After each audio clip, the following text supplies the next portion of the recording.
26, Acura MDX Type S Ultra. Now in the US it's called an Advance. So to the majority of the people watching, this is the Type S Advance.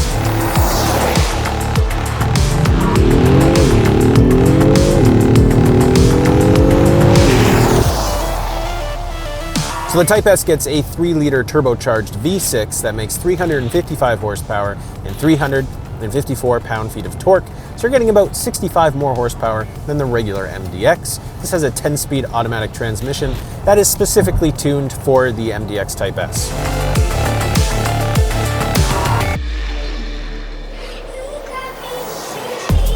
So in the Type S, you get a lot of standard features. You get adaptive air suspension that is ride height adjustable. You get a 31-speaker Bang & Olufsen sound system. It sounds pretty good. You get 4-piston Brembo brake calipers up front. They are bright red. And you have single-piston calipers in the rear. You get these 21-inch aluminum alloy machine finish wheels. You get the super handling all-wheel drive standard. You also get quad round exhausts. And another really nice feature are these front massage seats. So the driver and the front passenger both get massage seats. And they're legit. They're not a gimmicky seat. This actually has a wide variety of different massages you can choose from. And I've actually enjoyed it a lot this week. Usually I think it's kind of gimmicky. In this car, it's legit.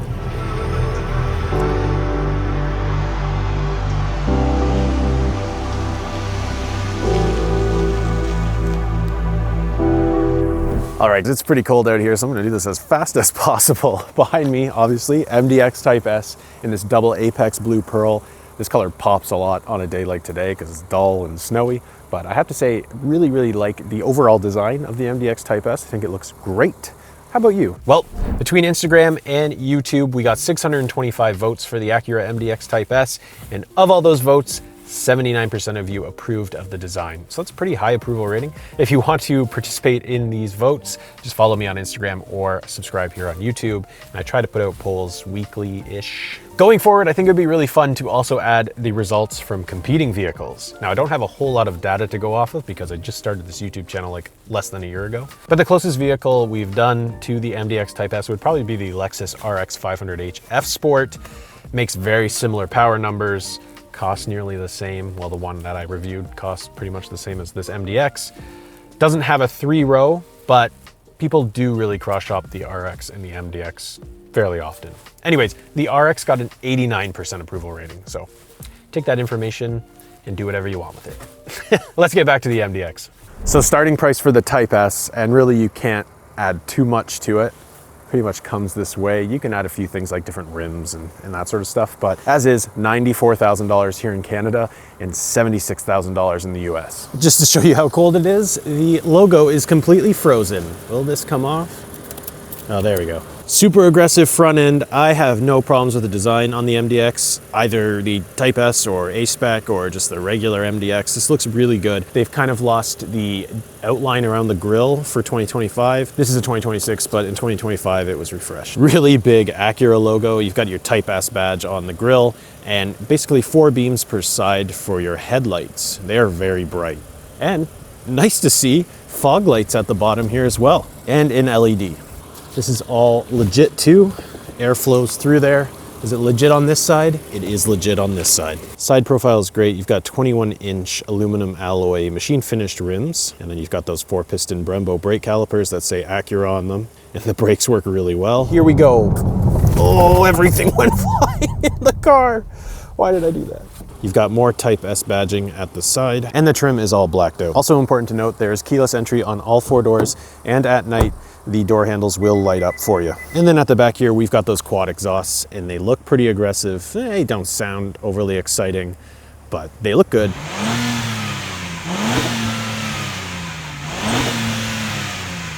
And then you've got Type S badging again at the back, MDX, and super handling all-wheel drive. And then if you're wondering where your button is for your trunk, well, it's just right there underneath the Acura logo, and it goes up at decent speed. All right, I don't know whose idea it was to not wear a coat, but I'm gonna warm up here, throw the heated seats on, and while I do this, let's talk about today's sponsor, Cars.ca. So maybe you live in Canada, and maybe you're looking for an Acura MDX right now. Well, you should definitely check out Cars.ca. It's truly hassle-free. There's no login required, there are no spammy ads on the website, and it's an easy way to search for great verified car deals in your area. You don't need to worry about sketchy listings either, as every result comes from a real dealership. They have over 20 years of pricing and inventory data with a Cars Confidence pricing badging system that truly tells you if a deal is a deal without dealer influence. So if there is a can't miss deal being presented on the website, then it is a real authentic deal. I don't know how many times I just said deal. Finding a new car just got so much easier, so head over to cars.ca to find your next car.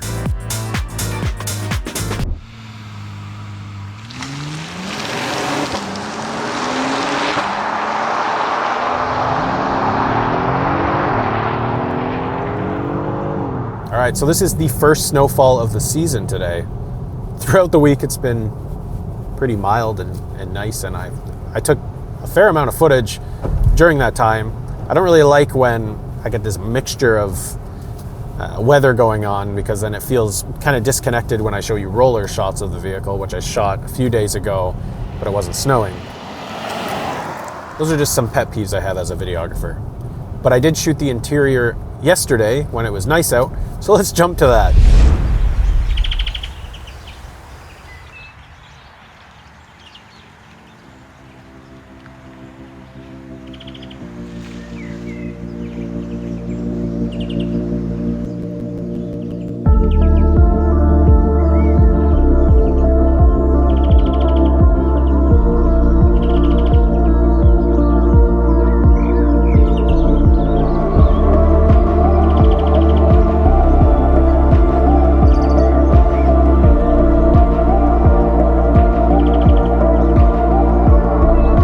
So here we are in the MDX Type S, and in 2025 this got a little bit of a refresh. It used to have a digital touchpad down here to control the screen. Now they've done away with that, and we have a 12.3-inch touchscreen up here and a 12.3-inch driver's display. It is very much the same screen that you're getting in the Honda Passport. It's just reskinned for Acura, and the graphics are considerably better than what you get in Honda product. Now the shifter is exactly the same as the Passport and Pilot. I'm not a huge fan of how this looks, but it's very nice to actually use in daily life. It's very easy to just press drive, neutral, go into reverse. I don't mind it for that aspect, but I don't think it looks overly premium. So for the MDX Type S, you can get 3 different interior styles. You can get a red interior, a black interior, and then this orchid leather with ultra suede interior, and it's got open pore wood as well. I really like this white and blue combination. I think it looks pretty classy, pretty stylish. I'm not a huge fan of all the piano black at the front here. That is a lot, and this will get scratched up pretty easy, so I would recommend putting some sort of film on here to protect it if you can. And then this material down here in the center console doesn't quite feel like something you'd expect in a $100,000 vehicle, but the times we live in right now are crazy. But let's get to the positives. The steering wheel is awesome. It's super sporty looking. Love the paddle shifters. We've got our heated steering wheel on here. We've got all our cruise control options on the right and our seek tracks and music stuff on the left. It does have a tilt and telescopic steering wheel, and it is electronically controlled. We've got all sorts of different massage styles: wave, shiatsu, step, awake, fusion, lower back, upper back, rejuvenation, and zen. I keep this on upper back because I sit at a desk all day and my shoulder blades just get super tense, so upper back feels nice, especially when you throw your heated seats on as well. Now, it's not just for the driver, even the front passenger gets the option for all of these different massage features. And yes, this does come with heated seats and ventilated seats. Now you've got a big dial for your drive modes here. It says dynamic mode, which is kind of lame looking, but the dial's cool and it's addicting to use, especially with the little video game sounds. But we've got lift, snow, comfort, normal, sport, and then sport plus, which you hold. And then if you want your individual mode, you just hit the Acura logo in the middle there, which I have set to full performance. Now, you might be like, where are the USBs? Well, they've hidden it. You just press this down and there's a USB-C and a USB. But you do also have 2 more USB-Cs in the center console. And then the wireless charger is up front here with this grippy material that Honda likes to use. And I like it as well. It keeps your phone in place, especially for someone that doesn't use a phone case. Because I'm nuts.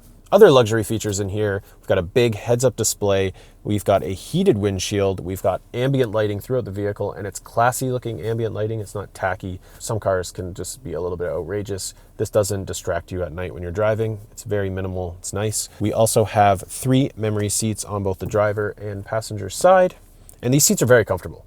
I've done a lot of driving and the seats have been lovely. They're not super sporty looking, but they do have the Type S written on the headrest. I really like that the camera button's right on the stock. That's super easy to access.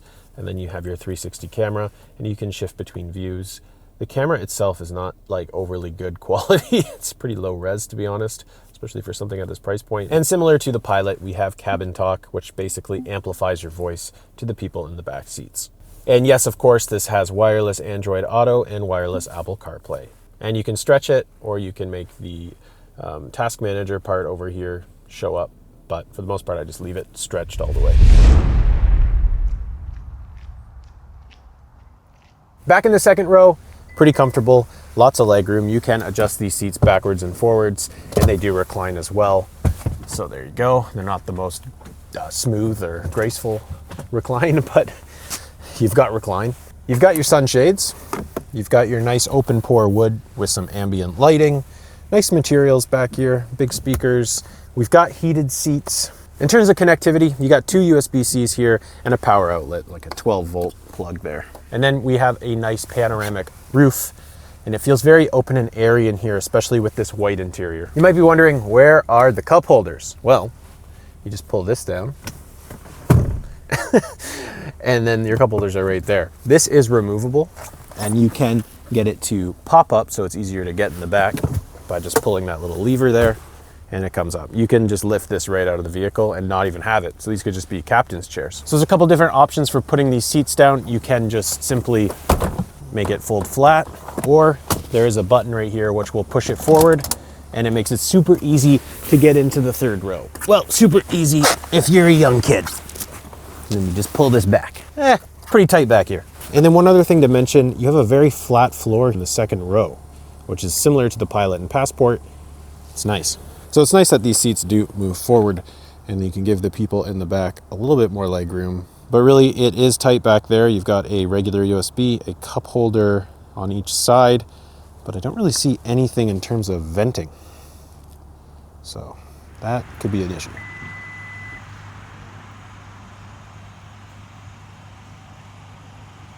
So when it comes to cargo capacity, the numbers are pretty similar to the Pilot. We've got 18.1 cubic feet behind the third row here. When you put that third row down, you get 48.4 cubic feet. And then with the next row folded down, you get a maximum of 95 cubic feet. And then to fold these seats down, it's pretty simple. You just pull this lever and push forward, which is a lot easier when you don't have a camera in your hand. But there you go. Very simple. Unfortunately, no spare tire, but you get some extra cargo space underneath the floor. Typically in this luxury segment, you'll find electronic controls to put the seats down or bring them back up. Everything is physical in here, which I guess is a plus because you don't have to worry about it breaking.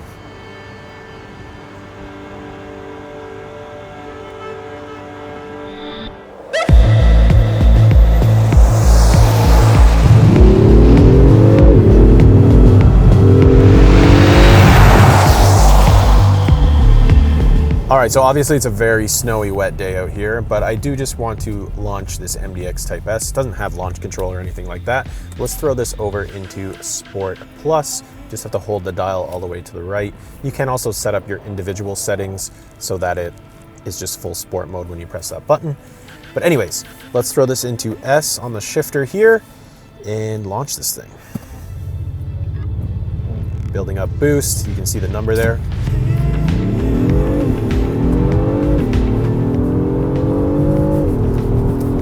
So it sounds really good.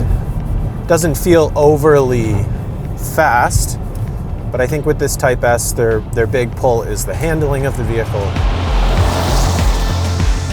How is it to use the paddle shifters? Well, downshifting's not the most responsive. Upshifting is good, shifts fast, but downshifting isn't overly exciting. Now, a big standout feature to me this week has been the adaptive air suspension. It works incredibly well. I'm in Sport Plus right now, and the body is rigid. The chassis feels great, ready to take corners and all that. It is stiff, but not too stiff. And then when you throw it into comfort mode, it just eases up so much. You start getting lots of body roll. The steering gets even lighter than it already is, but it's super comfortable and it takes bumps like a champ. Yeah. Woo! Barely feel any body roll going through those corners. They've done a great job at making this feel light and nimble. Even the Honda Pilot feels pretty light, but the body roll is definitely there. You definitely notice how much better or how much more sporty the chassis is in this Type S.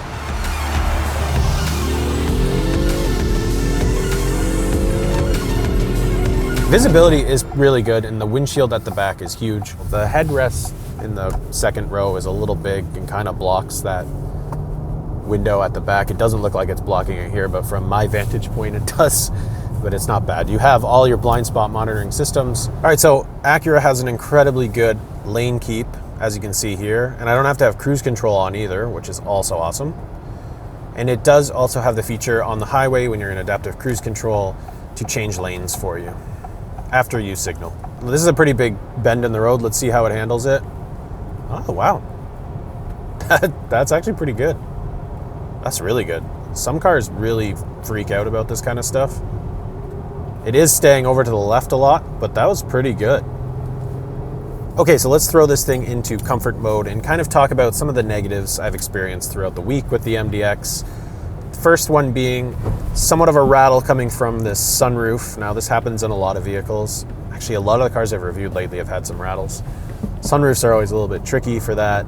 There's definitely a rattle coming from the driver's display as well at times. It's not happening right now. And the fuel economy is also a big negative in here. I'm getting right now 16 liters per 100 kilometers. The car is averaging 15 liters per 100 kilometers over its lifespan, which is about 15 miles per gallon as well. So not the greatest fuel economy. It's kind of fuel economy you'd expect in a V8, but we're not getting V8 performance in here. And the fuel tank in here is 70 liters, which is about 18.5 gallons. It cost me about $102 to fill it from completely empty, and that's with 91 octane. It does say you could put 87 in, but premium is recommended. And if you want full performance, you're gonna use premium fuel. So pleasantly surprised, really enjoyed my time with the MDX this week. The Type S, like the sport performance, doesn't cripple this vehicle in any way. The adaptive air suspension is incredible, and it doesn't feel uncomfortable at all. It feels really comfortable, to be honest. Well-rounded, does a lot of things well. It's just expensive, and the fuel economy is meh. But it looks great. Phenomenal looking SUV. I think the design language is great. The rear end is maybe the boringest part, but the front, the side, it looks cool. This double apex blue pearl is really flashy. Anyways, that concludes my video on the MDX Type S. Really appreciate all your support. Thanks for watching, and we'll see you soon.